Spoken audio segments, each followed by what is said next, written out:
Ladies and gentlemen, welcome back to the Front Row Access Podcast. I am your host, Steven Russo.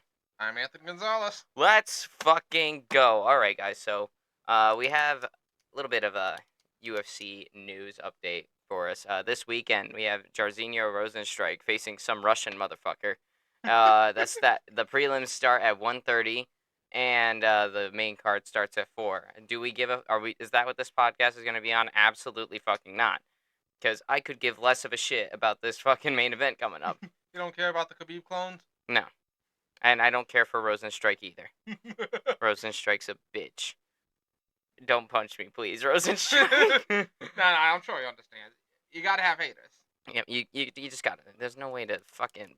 There's no way you can function without haters. Well, maybe not in the case of this fighter that we're going to be going over today. Mr. Alexander the Great Volkanovski, former. God, that sounds so weird. Yeah, that's weird off the tongue. The former UFC pains me featherweight champion of the world, Alexander the Great Volkanovski, who we were going to be doing this episode on entirely today, in light of him losing his title recently in his fight against Ilia Topuria after looking absolutely tremendous through rounds 1 and 2. At the end of round 2, caught a good one on the chin, and well, there goes your 5-year title reign. Yeah, to be honest, this segment was thought up recently because we want to give them their roses while they're still here, or we can still appreciate them. Yeah, so that's what That's why we're doing it here today, because well, we love Volk. Okay, so we wanted to give him a spotlight despite him losing, and we are thinking of doing this more in the future. So if y'all have a fighter that you want us to research more on and do these biography type videos on them, please let me know. I got a comment section. There's an email address. It's frontrowaccess15@gmail if you didn't know it. And of course we also have social media. We're on Twitter or X, whatever the fuck it's called these days. We have TikTok, we got Instagram, and all that. It's some version of Front Row Access on here. And so yeah, just let us know there, or even just in the comments of this video. But we want to do one on Volkanovski since we're gonna strike while the iron's hot for now. So like I said, this dude is a former featherweight champion. He doesn't need much of an introduction. Y'all know him, y'all love him, but we're going to go into a little bit more depth about him. So he's a 2-time lightweight championship contender, and he won the featherweight title in December of 2019 against Max Holloway. Did I say 19? Yeah, I said 2019, did I? Yes. Okay. I'm tripping over my words over here, guys. It's been a long week. Very long weeks here. And he would go on to have 5 title defenses and a 5-year reign as champion. One of the most tremendous runs you will ever see. Go ahead back and watch all of Alexander Volkanovski's title defenses throughout his reign, up until the very, very end. And he was the number 1 pound for pound fighter from like about mid 2022 to early 2023. Dude was at the top of his game, fighter of the year in 2022. So many performance bonuses, so many fight of the night bonuses, and let's just be honest, guys. This dude gives absolute fucking pitbull energy. He's just gonna keep going no matter what. Dude's fucking ruthless, and overall just a good guy.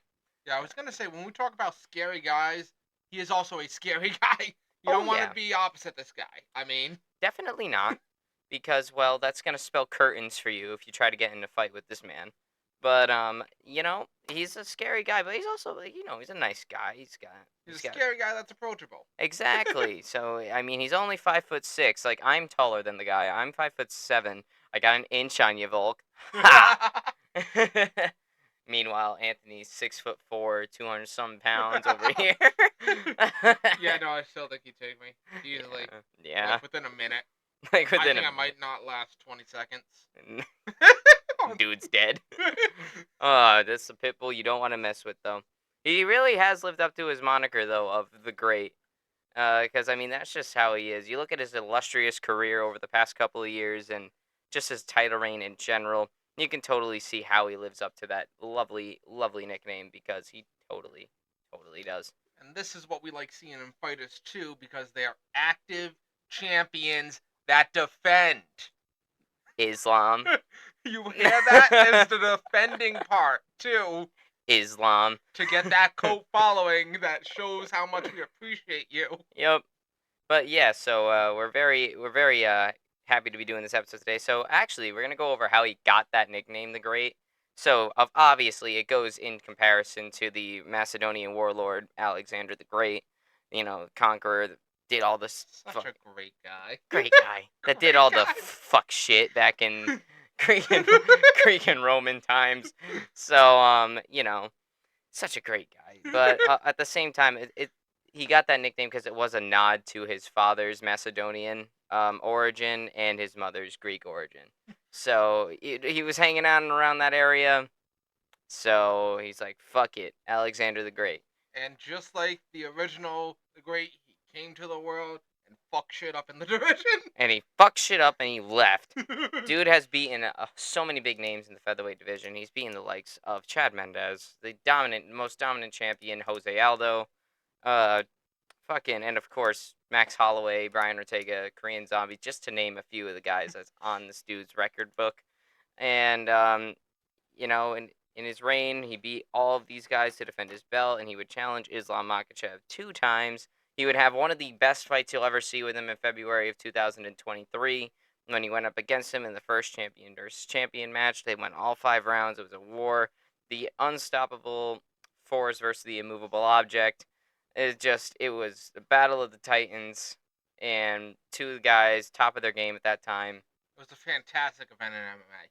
Fantastic event in MMA, and it's totally something that you should watch if you haven't already. And it's a fight that Anthony and I will always look back on and think, yeah, there's not going to be a lot of fights that are as good as that one right there. Right? Like, so there were so many unexpected turnabouts during that one, from the way they looked at the end to the way that that he shook, yeah, that he shook the unshakable, he shook the unshakable Islam. He put some plot. He put some holes in the plot in the Dagestani plot armor. You know what I mean? showing that they're not unstoppable. He's showing You them, can get the better of them. as I love to say, if it bleeds, it dies. So, you know, he would have one of the greatest fights that you'll ever see with him. And also he's had a very big, like, very good fight in recent history in his fight against Ryan Ortega. That is also one of the that's going into the Fight Hall of Fame if it hasn't already. It's got to go into the Fight Hall of Fame at some point, man. Oh yeah, it'll be there. Because I mean, if you look at Alexander Volkanovski versus Brian Ortega, Anthony, I think you remember that one, do you? I do. Yeah. Yeah, I was like, I don't know, was that about the time he was watching? It was like right at the beginning, I'm Yeah, it pretty was sure. right at the start, and you showed me hmm some of the moments that I'll be seeing more of. Yeah, so I mean, y'all know the story. It was a fucking crazy 3rd round, especially Brian Ortega squeezing the fuck out of Alexander Volkanovski's neck and just choking him and choking him out. Would have made 90% of fighters in the UFC tap out because that was a Brian Ortega fucking mounted guillotine that the dude was trying to get out of, and he got out of it. And then he got slapped into a fucking triangle choke. Brian Ortega's best move. What's He it, broke out of T-Town, it. T-City? T-City. T-City. And then once again got caught in another fucking triangle. He broke out of it, and even though like he faced so much adversity, that's another big thing that we love about Alexander Volkanovski: his ability to face adversary. Yes. I'm sure Ortega was just like, um, I'm gonna submit you, I'm gonna submit you, I'm gonna submit you. Nope. I'm gonna submit you, I'm gonna submit you, I'm gonna submit you. Nope. I'm gonna submit you. I'm gonna submit you. I promise. No. Yeah, but Alexander Volkanovski's response to adversity is definitely one of his biggest calling cards, and one of the reasons why I absolutely love the guy. Because this dude like, just has, like, I've always mentioned it as an undying belief in himself. Like, it doesn't matter. The dude's tenacious, doesn't care. He's always been the small guy. He doesn't give a fuck that you're bigger than him. He doesn't give a fuck about any of that. He's just like, I'm here to kick ass, take some fucking names, and make a legacy. And by God, has he fucking done that. And have a good time. And he had a good time in the process. I mean, I'm not in no way trying to tell you that Alexander Volkanovski's done. He's definitely not done. But, like, we got to go over a career retrospect so you guys know how fucking savage Alexander Volkanovski was, if you didn't already, obviously. If you don't know, now you'll know. Now, I want to go into his earlier days and how he got here in the first place. So, some of y'all might not know this, but Mr. Alexander Volkanovski started his combat sports journey, when he was very, very young. He was like a little kid when he started doing Greco-Roman wrestling, and he was interested in it at a young age. I think he was maybe about 7 years old at the time, and then he got signed up. He went in, and guess what, guys? By 12 years old, he won a national championship in Greco-Roman wrestling. I'm like, God damn. Can't say I know many 12-year-olds who are winning national championships. No, he won a national championship at 12. Bro, at 12 years old, I was just deciding what video game I wanted to play that day and what my spelling test would look like on Monday. Like, bro, I was not doing that shit at 12 years old. I was playing baseball, yeah. But then again, this practice twice a week in a game, so it's not like it was that much. And but you know, that's how he started. Fucking national championship at 12 years. He was exceptionally talented when it came to wrestling, and plus it helps him because wrestling's one of those sports where it helps the little guy out a little bit because of course we're relying on our own leverage, our force, our speed, and how we're able to use what we don't have a lot of, which is size. But we can take that size and use it to get the much bigger person down to Yeah, our level. it's a good way to focus on using their advantages against them with leverage and whatnot. Like, Using what you can to do it. yeah, because like guys, I'm like 5'7" and 135 pounds. There isn't much to me, but the minute I get you off balance and take you to the floor, now we're a bit of an equal playing field, Because trust me, I'm much lower on the scale. I can get to your leg faster than you could probably even counter it. So that's probably one of the reasons why Mr. Volkanovski was so damn good at wrestling, because he was probably the smaller kid growing up. So naturally, he just used that to his advantage. We're just gonna throw this 135 pounds right at your legs so that you go down. And I don't care how strong you are. That's hard to counter. And anyway, so he's immensely talented, and yeah, he credits his wrestling as his main reason for getting into MMA. Like the main reason why he wanted to start was because he was such a he was a good fucking wrestler. Like holy fuck. But he relied on his wrestling a lot for his high pressure style of fighting. Yeah, he paired that with some very crispy boxing, which we'll get into his little short stint in boxing in a minute. But after he was done absolutely fucking pinning people to the mat and destroying you and picking you up and throwing you, and making DC as happy as he can be. Um, he played some rugby, guys. Dude, he played some fucking rugby, and that's a tough sport right there. That is a hard sport. That is a violent sport. That's a tough sport. It's American football, but on fucking roids. I was gonna say it's more dangerous American football for our Hell yeah. viewers. And they It's don't like wear no pads. yeah, less protective, more dangerous. A lot more dangerous. It's just like you're going out there, no pad, no helmet, it's just fucking balls, and then you're told to make it work. And of course, a perfect sport for Alexander Volkanovski at that time. I mean, dude was already a 12-year-old fucking wrestling champion, so like you don't give a fuck. He goes, "Oh, you want me to throw a ball around for a little bit? Yeah, sure, mate. I'll do that." And so he was a tough rugby player, and he actually competed semi-professionally, and even won an MVP in his semi-professional league as best player on the roster, which because of fucking course he did. And then he actually weighed about 214 pounds when he was playing. Now I want you guys to think about that. 214 pounds, right? It's a pretty big dude. He was the champion of the featherweight division, which is 145 pounds. So, safe to say, he cut a lot of weight to get down to that level, and that's probably the key to his success, was the fact that he was that heavy at one point. So as soon as he shredded out and leaned out a little bit, all of a sudden he's got all this strength, all this power, but now he's faster. It's like a solid block right there, cutting that much weight. Yeah, and like, he just became a tornado after that. That's probably where he got his ruthless attitude from, honestly. It was from rugby. Now, when he was done playing rugby, he was great at it. Obviously, he won that MVP and everything. He was a great player, but his heart always lied on onto combat sports. So he would go on. He'd train more boxing for a bit. He'd stop playing rugby, and then pardon me.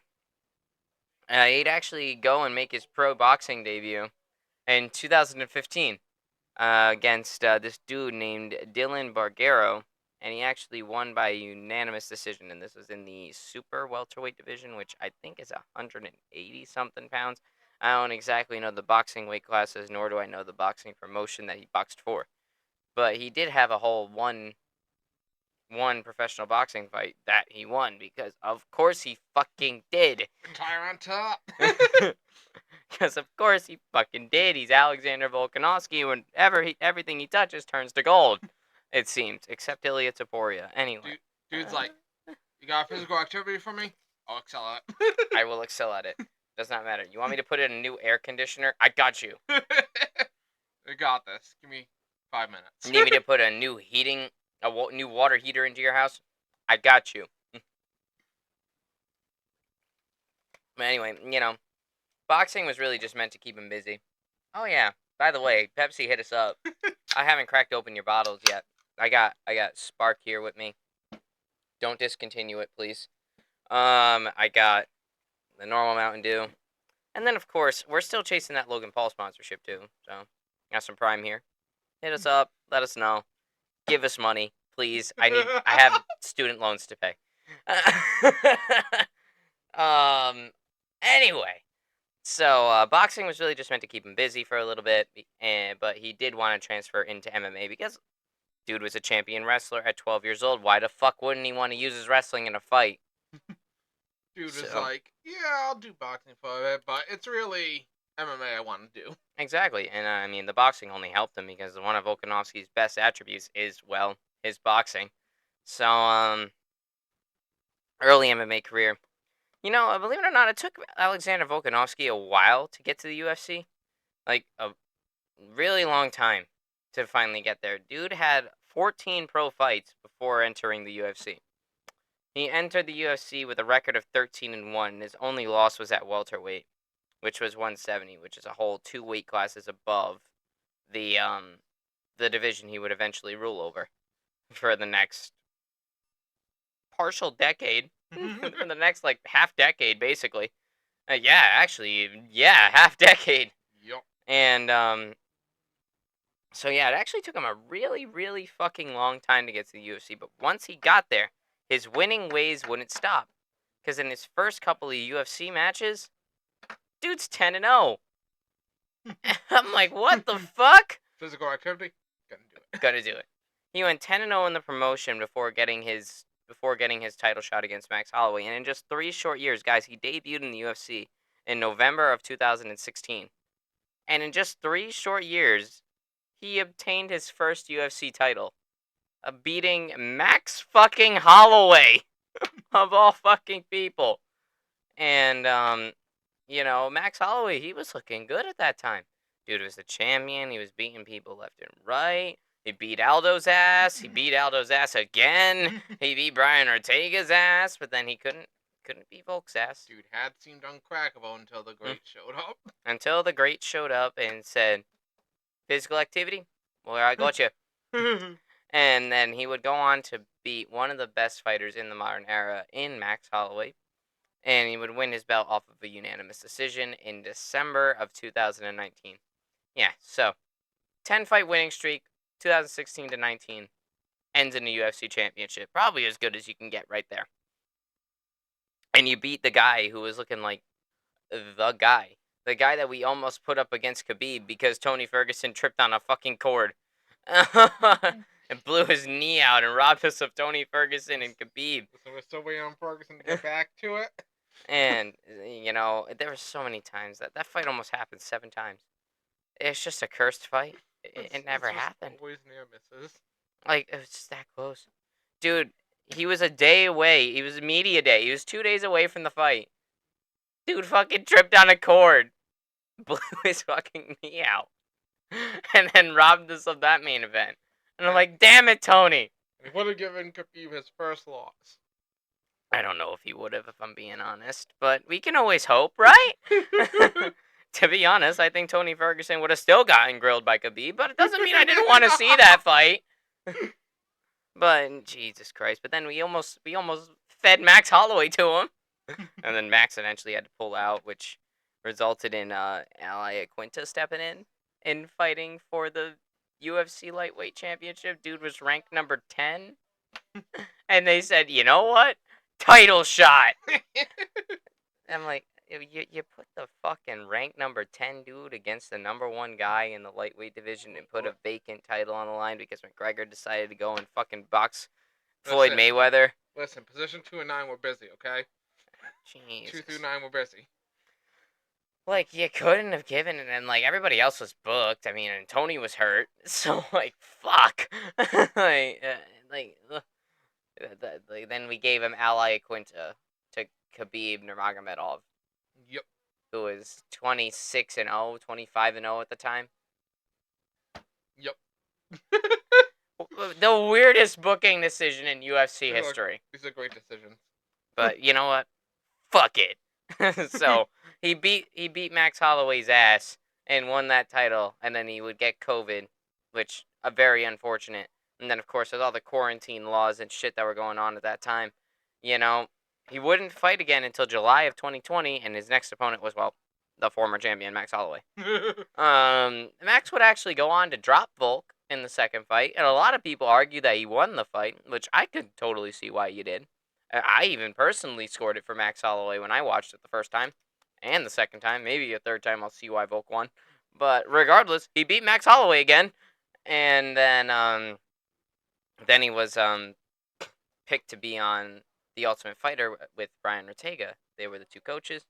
There was a lot of beef going into that shit, and then Volk would again not fight until about September of 2021 when he had his all-time fucking classic with Brian Ortega, which that's one of the best fights you'll ever see. The drama of that match, the back and forth. At 1 second you thought this guy was winning, the other second you thought the other guy was winning, and then eventually it ended with Volk on top and retaining his title in pretty decisive fashion. Really? The captains of the Ultimate Fighters fight?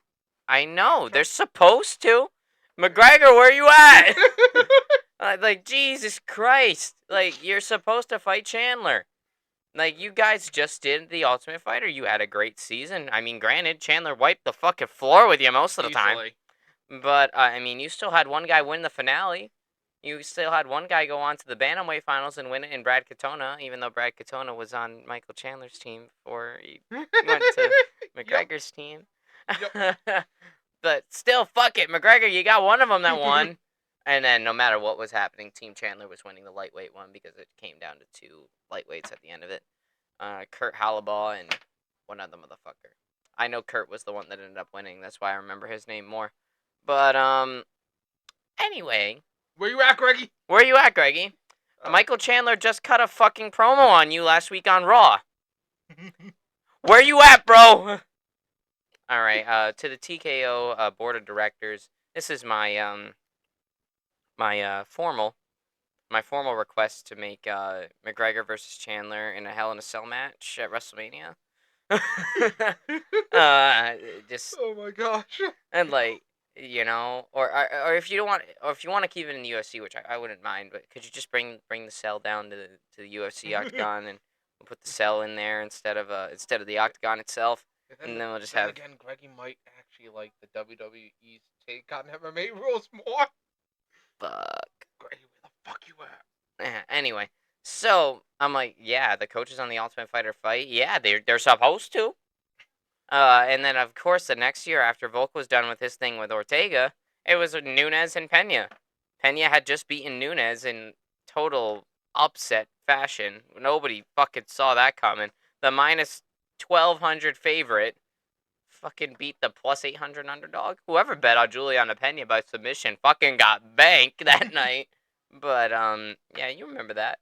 Yes. Me and my other cousin were telling him never bet against Nunes. And guess what? Nunes won.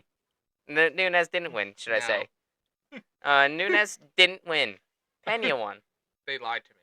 I'm like, well, damn. We just ate our words there. Make a liar out of you. Yeah. Anyways, back to Ortega. and fucking Alexander. So yeah, all-time classic, one of the best fights you'll ever see. And then after that, he would go on. He would not fight again until April of 2022, when he would go against Korean Zombie and just absolutely diff this poor guy. Absolutely just diffed him. I mean, it's against Volk, so I mean. Yeah, I mean, Korean Zombie, man, I thought he was going to put up a better fight than that, but dude just used his face as a catching mitt, and the baseball was Volk's punches. Volk is very good at tearing through people. Yeah, and I'm like, I was expecting Korean Zombie to put more of a fucking fight on than he did there, because, I mean, dude's tough as nails, always delivers every time he's in there. Does he always win? No. But does he always deliver? Fuck yeah. But, dude, in his last fight against Max Holloway, dude legit went down swinging. Like, I don't know. Max Holloway better be grateful that that his right hand landed before Korean Zombies was, because that one had some fucking force behind it. Would it have broken the vibranium chin of Max Holloway? I don't know, but I think the only person that could do that is Justin Gaethje. Then again, that fight's happening at 300, so we'll see. We'll have our answer then. But it did have a fighting shot to rock him. Yep. So, I mean, it was a good fight for Volk. And he would get the TKO victory by just landing one concussive right after Korean Zombie had taken so many concussive rights. There was an extra concussive right that Volk delivered in round 4 that absolutely rattled Korean Zombie. Like, you saw his whole body go. And Herb Dean would call the fight naturally, right then and there. Like, okay, yeah, this dude's wearing all sorts of blood on his face. He's donating to the canvas as we speak, and we just gotta stop this torture now. So he would go on and he would beat Korean Zombie in that dominant fashion. Now, who's next in line after a fresh victory off of Yair Rodriguez? Max Holloway. Holloway again. So this sets up Max Holloway versus Volkanovski 3 at UFC. Let's see if I remember 271. I think. I don't know. It was a little while ago. But anyway, International Fight Week, Volkanovski, Holloway 3, main event. And everybody's like, oh, that second fight, Max Holloway. Oh, he dropped Volk. He looked good in that fight. He looked good. Oh, what the fuck? All right, there we go. We back. Are we, though? I believe so. Yes. Yes, we are. Okay, so we're like, oh, that second fight. Oh, Max looked like he won that fight. Looked like he won. Max had you there. Max had you there for a second. I don't know about this one. It was very close. Even the betting odds were very close for both of them. This is their closest matchup yet. And what did Volk go in there and fucking do? Didn't lose a single round. Showed why he is the great Volkanovski. Dude left no questions unanswered. Like, bro answered every single hater's request. And just absolutely diffed Max Holloway. Max fucking Holloway, of all people, and just diffed him. Like, Holloway did not land in the slate. He just couldn't find him. Volk was just going around, pumping the jab out there, landed some really hard shots. I'm surprised some of those shots didn't knock out Max Holloway, but then again, Max Holloway's Max fucking Holloway. And 50-45's him on the judges' scorecards. Total dominant. No question that he won every single round. Dude looked great at the end. I think he only had a tiny little cut, like, right here. That he probably only needed, like, one stitch for it, if he even needed stitches for it. Volk proved he had his number. And then after that, like, this is the third fight that he has with Max Holloway. He beats him 3 times. That second fight, yeah, you guys look at it, you're like, that was close. Max could have won. I agree with you. But Volk proved that he was the better fighter in fight 3. And then at that point, man, you couldn't deny him any longer. He had done so much work at featherweight that there was nothing left for him to do there. He would go on to say, fuck it. I'm going to go and I'm going to challenge Islam Makhachev for the lightweight belt. I have done my duties in this division, and I have absolutely wiped the floor with the number one contender 3 times and beat a couple of the guys behind him. I think I can move up. That's how you're supposed to do it, guys. I'm looking at you, Leon. I love you, but I'm looking at you. You shouldn't be challenging for that middleweight belt. I'm looking at you, Drakus. You should not be challenging for that light heavyweight belt. I'm looking at you, Islam. You should not even think about moving up to 170. You've only defended against Volkanovski twice. He's not even in your weight class. And your next fight, in all paths are leading to it, is going to be the winner of Charles Oliveira and Arman Sarukian. So why don't you defend against them? And then maybe one more guy in your division. Just fight somebody in your division. Defend your defend your belt in your class. I know it's hard to grasp, but you gotta be doing that shit. And I'm also looking at you, Sean O'Malley. I know you trying to get that featherweight belt too. I'm like, you're not facing Ilya anytime soon. No, sir. Ilya has to face all the featherweights that Volk beat after he gets past Volk again, if that ends up happening, of course. But yeah, I'm gonna go into a whole rant. This whole double champ thing fucking sucks. All right, I fucking hate this. McGregor, you fucking ruined it.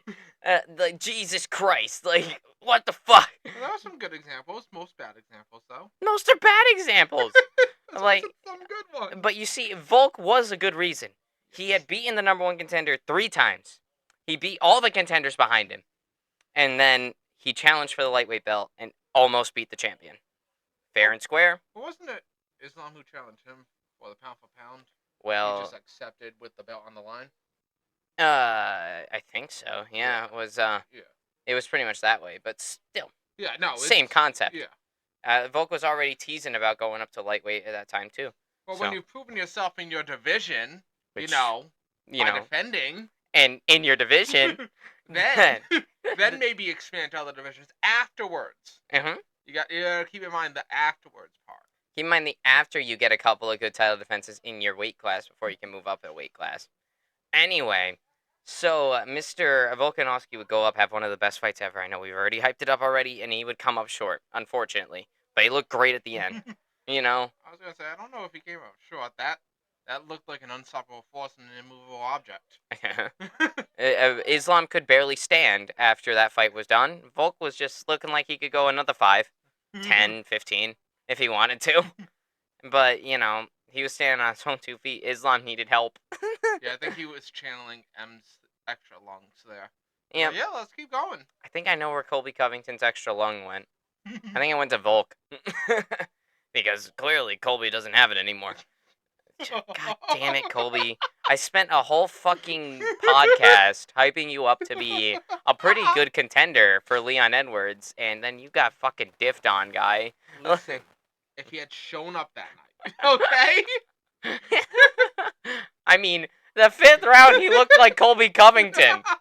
Why couldn't you have done that, the 1 through 4? And brought another belt back to America, but fuck you.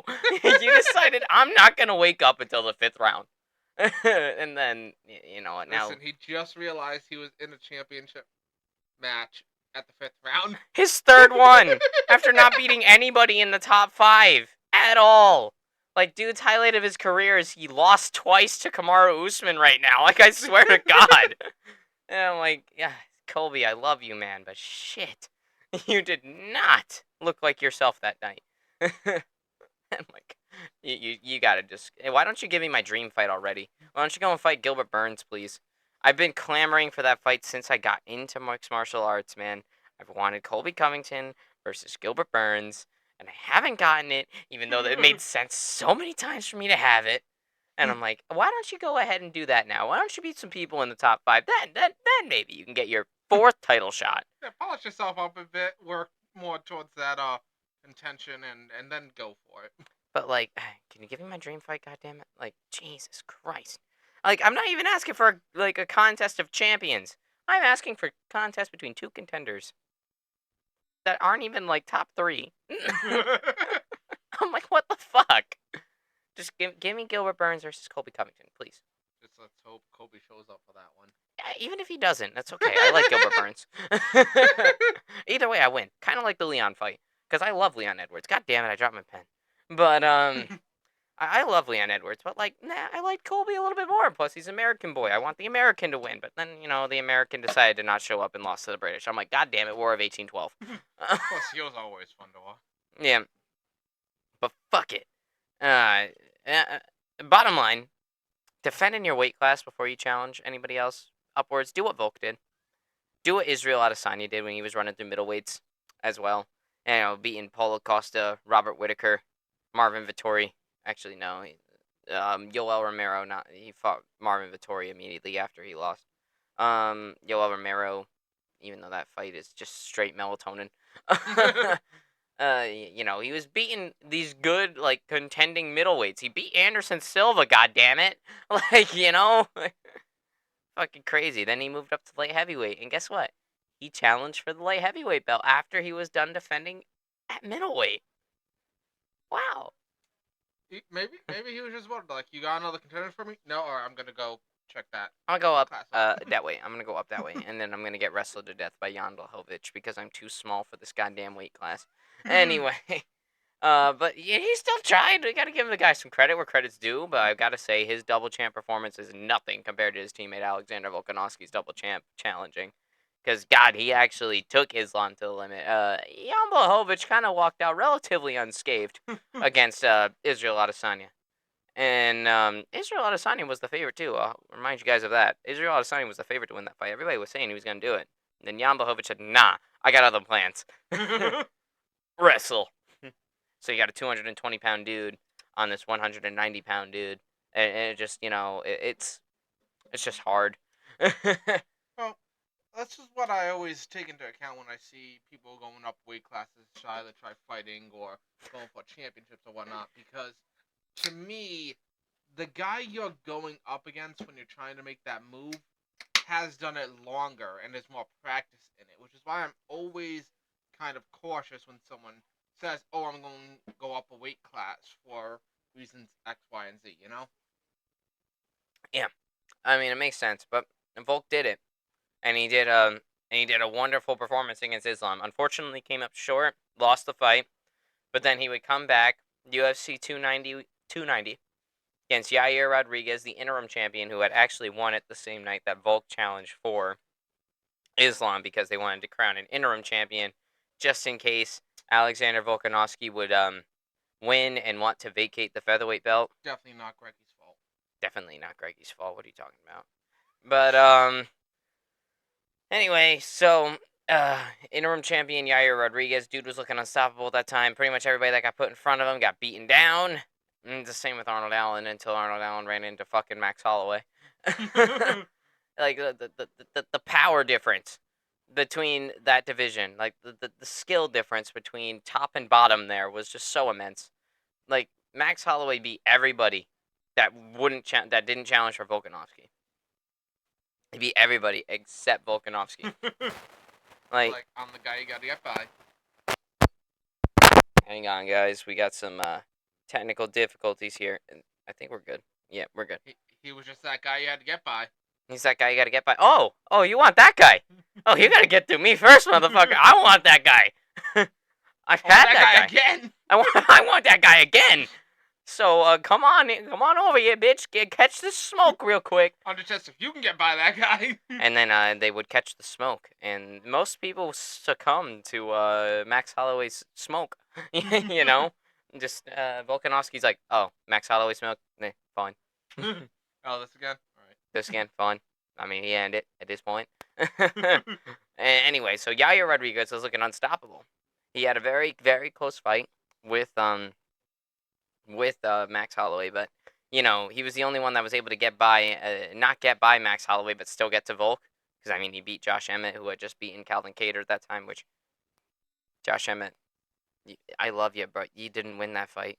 Calvin Kattar did. I'm not letting this go.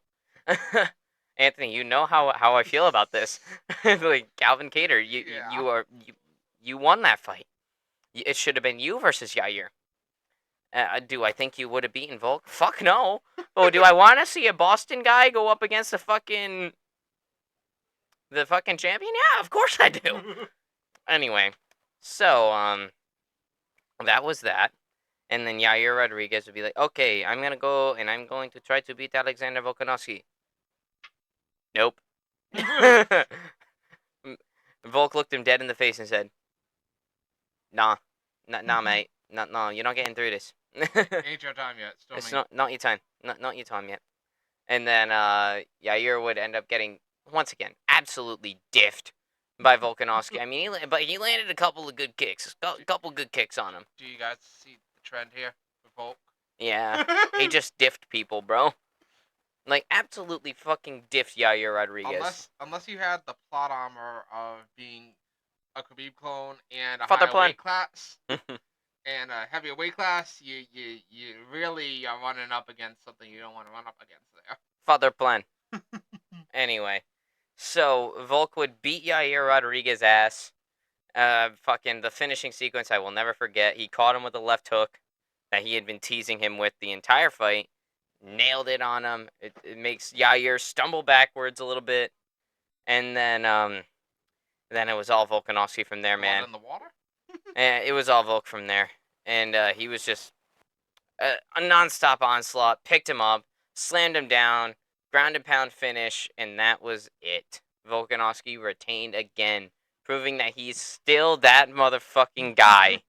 Even though he had just lost to Islam, which I mean, you lost to Islam, man. That's okay. Like Hey, that's champ v champ, man. that's okay. You lost to Islam. Like I know we shit on Islam for his inactivity, but bro, we've said this 1,000 times. We actually like Islam.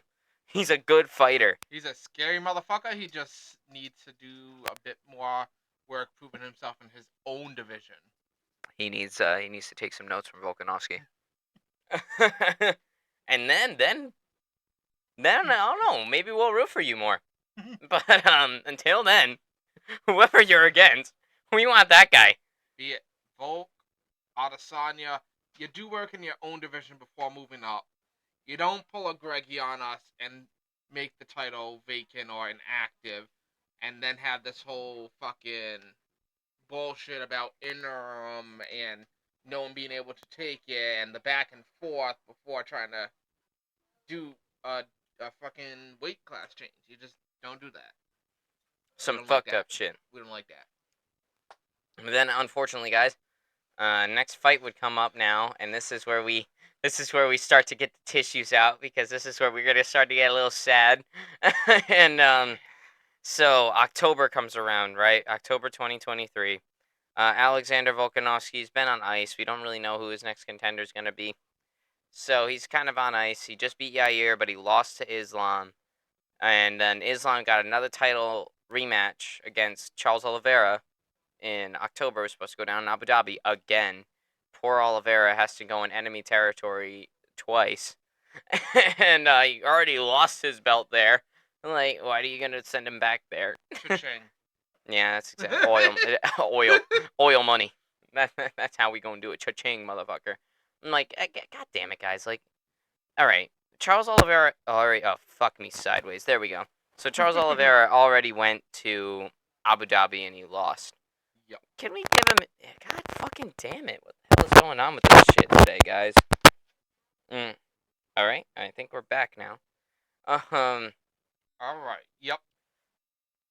Yeah, we're good. Oliveira. Oliveira Abu Dhabi. went to Abu Dhabi, lost his belt in October of 2022. And, like, god damn it. At least give him his rematch in Brazil. Like, shit. You Brazil gave doesn't have as much cha-ching, unfortunately. Like, you gave Alexander Volkanovski his first shot at the title in Perth, Australia. But then, he lost. And Islam went into enemy territory. But, then the rematch would happen. Charles Oliveira was supposed to fight Islam Makhachev for the second time in October in Abu Dhabi. Islam Makhachev top the bill. Obviously, he's always going to headline that card. And then, and this isn't just regular Oliveira. This is Oliveira with a back tat. Oh yeah, this is back tat Oliveira coming fresh off of a knockout win over Benil Dariush, absolutely making him look like trash. Looking amazing while Um, doing it. and looking stellar while doing it. And then, he was about to go in there, and we're like, all right, let's see how the rematch goes. And then, unfortunately, Mr. Charles Oliveira would get a cut over his eyebrow. 5th round, last day of sparring, and it was a nasty cut. He needs stitches. Now, who are we gonna do? Who's this gonna be? Like, who's gonna go? Who's gonna go and challenge Islam now? We need a challenger for Islam to headline the Abu Dhabi card because he doesn't fight at any other time. That And was rude of you to say, even if it was true. which because like fuck, like we have him now. He's ready to go. But he's actually gonna fight. He's actually gonna fight. And then the guy that we were gonna put him against just got fucking hurt in like a week, 10 days before the fight. Bonus class. He was actually gonna fight in his weight class. Yeah, and like he would have gone against the former champion, the one that he beat to get the belt. You know, which that fight should have happened earlier. But then again, Volk was already ready to go, so naturally Volk would get the spot before Charles would get his rematch. But then right after that, Charles would get his rematch, and then he gets hurt. Now we don't have an opponent. They called up Justin Gaethje. They're like, you want to do this? Justin Gaethje's like, nah, I can't do this, bro.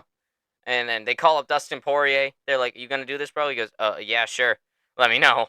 And then they're like, Volk said, hold on, before you give it to Dustin, I want Islam. I just beat Yair. I defended my belt again, and I kind of want to fight Islam. And then Dana said, money. Dana said, money. Keep in mind, this is a short notice fight, okay? We're not. I don't want to discredit anything that Volk's been doing. What did he have? 13, 14 days for that? 12 days. 12 days notice. 12 days. Yep. 12 days notice. And then he's like, I kind of want to fight Islam. It'll be a champion versus champion, a rematch in his territory after he was in mine.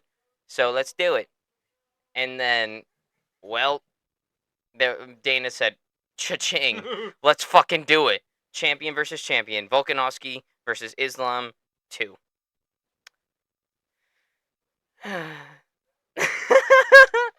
Guys, we were so excited. We were so happy. We're like, if there's anybody that can beat Islam on 12 days' notice, it's Alexander Volkanovski. Which would have been a true statement in any other context except this one. Fight would happen. We predicted him to win that fight, that he would do it. Yep. And then 2 minutes in to round 1, Islam Makhachev throws up a left high kick and knocks out Volkanovski. The first time Alexander Volkanovski has ever been knocked out in his entire career. And he took a shin to the dome. And it was bad. Meanwhile, Ilia Topuria had just beaten... So he loses his championship fight, obviously. But in the meantime, Ilia Topuria just beat Josh Emmett, who was just challenging for an interim belt, and the interim champion, Yair Rodriguez, the guy that beat him, just lost. So they're like, okay, winner of this fight's going to get a title shot, seeming as Emmett was just in an interim title fight. Ilia Topuria diffs him. Absolutely fucking smokes him. Went all 5 rounds. Josh Emmett's tough as nails. But goes all 5 rounds, but clearly it goes to Topuria. Now we're like, okay. Topuria is definitely Volk's next contender. When is this going to get booked? Then Volk took that fight on short notice, got knocked out, and then a couple of weeks later we got the announcement that Alexander Volkanovski would be fighting Ilia Topuria in February. Guys, that's 4 months. That's 4 months after getting a shin to the dome by the pound-for-pound #1 fighter in the world. Now, we do love our active champions, but... Holy shit, that's a fast-ass fucking turnaround. That was a little quick. But, obviously, Volk's Volk, so we're like, yeah, of course he's going to try to go in there. He's going to look good. He's going to do okay. right? So now we're getting back onto our Volk train, and then we start looking at this Ilya guy more a little bit, and we go, oh god, oh god, this guy's kind of scary. And then after the fight gets confirmed, obviously 2 weeks ago now, Ilya Taporia versus Alexander Volkanovski, UFC 298. Volk was looking so fucking good in that entire fight. So we're like, oh yeah, quick turnaround. What? This guy's looking good. He just won round one. He's keeping Ilya away. He's got that jab. He's pumping it out there. He's keeping him at distance, landing some leg kicks. He's looking good. Round two comes around. Oh fuck yeah, he's winning this round too. And but like here's the thing, we know that Alexander Volkanovski is the better, well-rounded fighter. Like all around, he is the better fighter than Ilya Taporia. But we know that Ilya has got the smoke in his hands. He had a puncher's chance going into this fight, and god damn it, he landed that punch on Alexander Volkanovski about midway through round two, knocking him out cold. Even worse than when Makachev did it. He was out for a while, according to the commentary team. I didn't see it myself. Obviously, they had the camera on the new champion, naturally. I mean, they should. So I didn't see how long Volk was out for. But according to the commentary team, Michael Bisping, Daniel Cormier, John Anik, he was out for a while. And before he got back up, like, dude got absolutely slept. And then now, this time, this was in 145, his weight class, and thus ending the Alexander the Great Volkanovski's reign as UFC featherweight champion. Now, hold your horses there. There's just a couple things I want to make sure we keep in mind because once again, Volk is our guy. Mm-hmm. All right, we're coming off a super quick turnaround. We're coming off a knockout defeat, and all of that stems from a short notice fight. Mm-hmm. So, by no means do I think that Volk's reign might be over. I mean, I still think he can pull off being champion.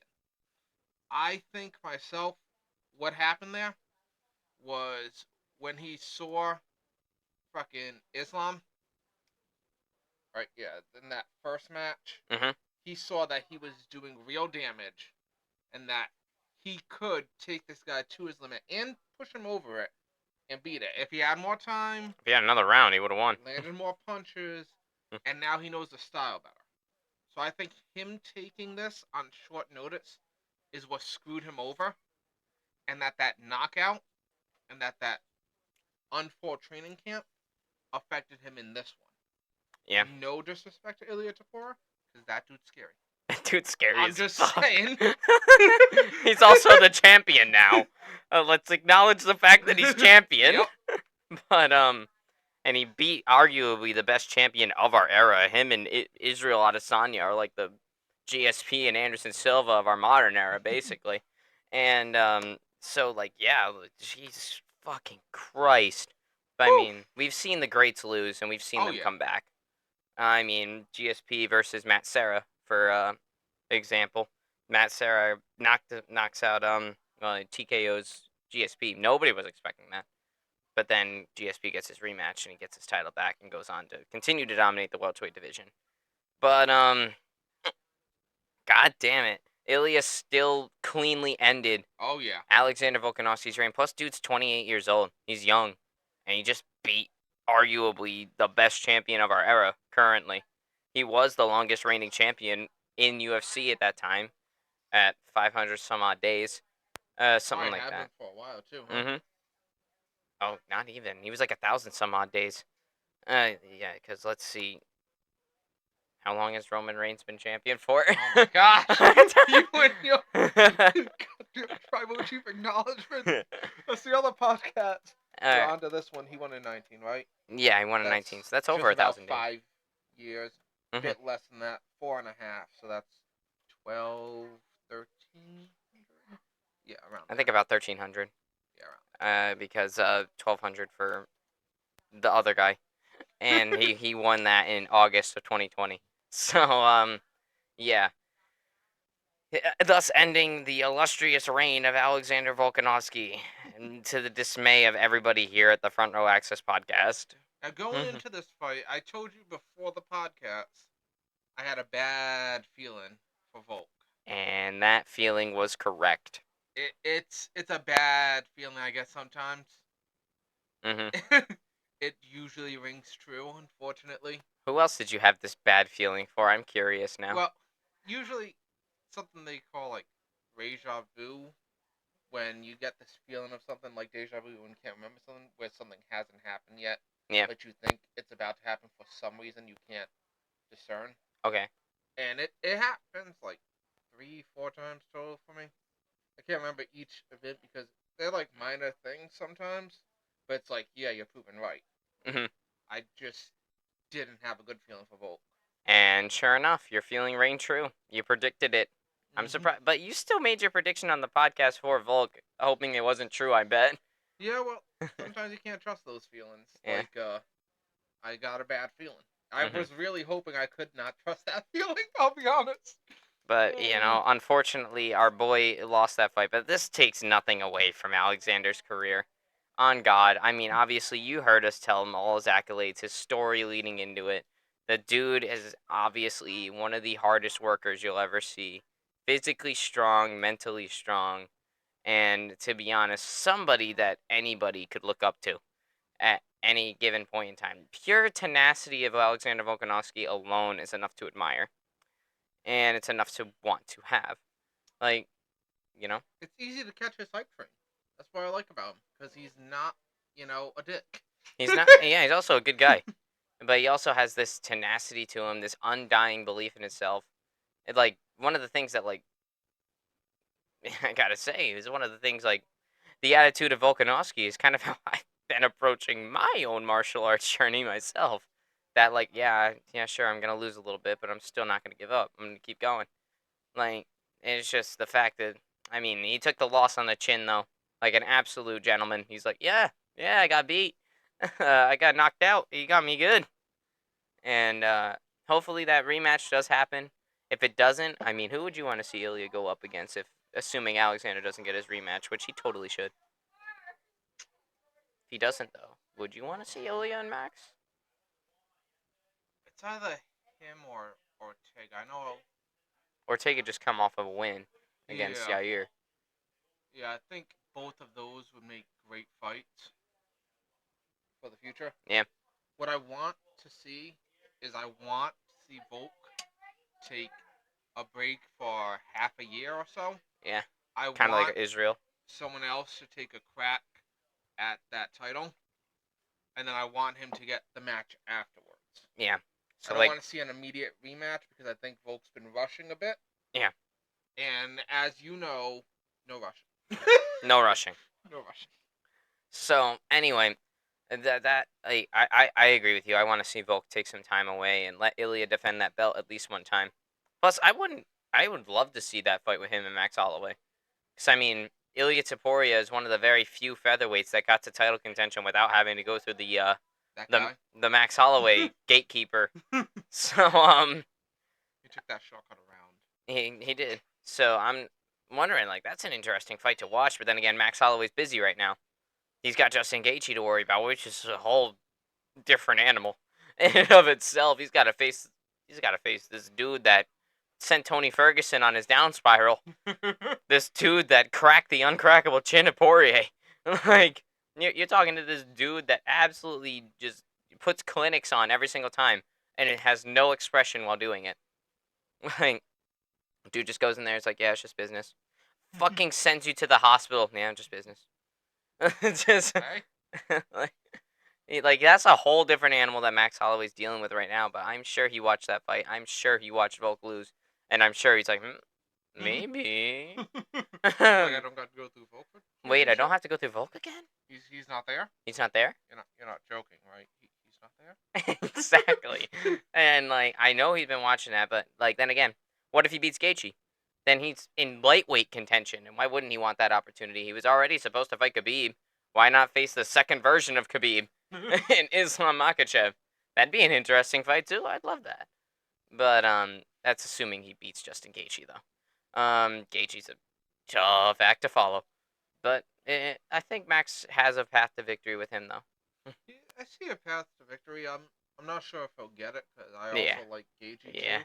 What I would I'm favoring Gaethje for this match, what I but would love for this to turn out would be yeah, Ortega gets the fight next. He's coming off a victory. of the last guy that challenged for the featherweight title. Then So I think win or lose, I would love to see Holloway take a crack at whoever wins that, mhm. be it Ortega, be it Ilya, Yeah. and then I would love to see Volk say, "Hey, I'm back." Hey, I'm back, motherfuckers, and I want my division back. I want my belt back. And I miss it.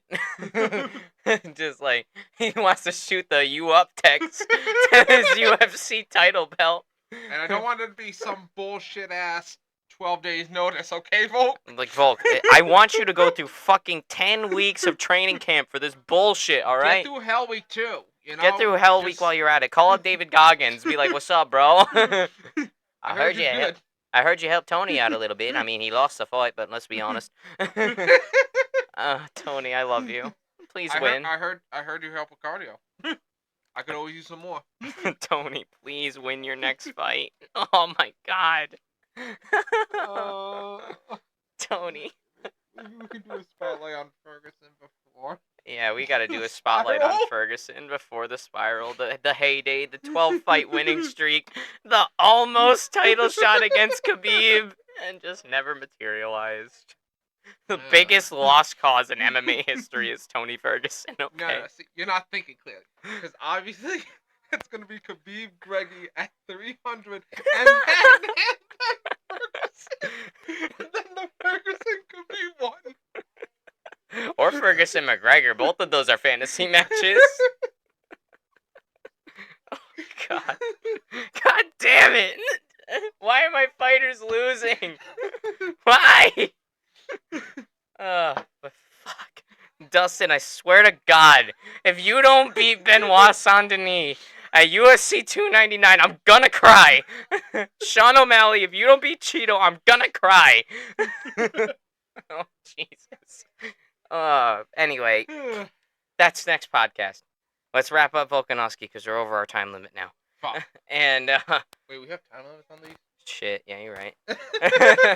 Wait, what's the NF one at? Fuck. 2 parts, hour and a half each. That's 3 hours worth of NF right there. And we didn't even include Hope in that shit. Anyway, guys, Alexander Volkanovski is one of the best fighters you can ever watch. He's a guy that I always recommend people pay attention to all the time, but I want to see him take a break for now and then go back at it and fuck shit up when he Give him gets his back. fucking roses. So give him his fucking flowers. Stop saying that he's gone. He's not gone. He just lost to the better guy. Quit with that bullshit 35 plus nonsense too. Exactly. It's about heart. Look at Glover Teixeira. Dude was 42 years old and he won a UFC title. Like, goddamn. Look at Stephen Thompson. Yeah, he just lost against Shavkat, but he was looking good against Shavkat until he wasn't. He beat Kevin Holland's ass, who's 31. Like, fuck you. Yeah, but then again, you have guys that are like Tony Ferguson. But then, well, he's Tony. That's a special case. Just wait for that rematch. Just wait. He's got it this next time. Hell to the fucking yeah. So anyway, And then he's gonna retire and ride off into the sunset. And then, thank God, I'll at least leave with a positive image Yes. in my head again as he goes out. Because like, if I see Tony Ferguson retire after going 0-8 the past 4 years, Listen, Ferguson's gonna come out to Phenomenal by Eminem. He's gonna completely destroy, and he's gonna go. I think our next fighter spotlight's gonna be on Tony Ferguson. Anyway, guys, that's gonna do it. That's Alexander Volkanovski in a nutshell. And thank you all so much for watching. And of course, stay tuned for more.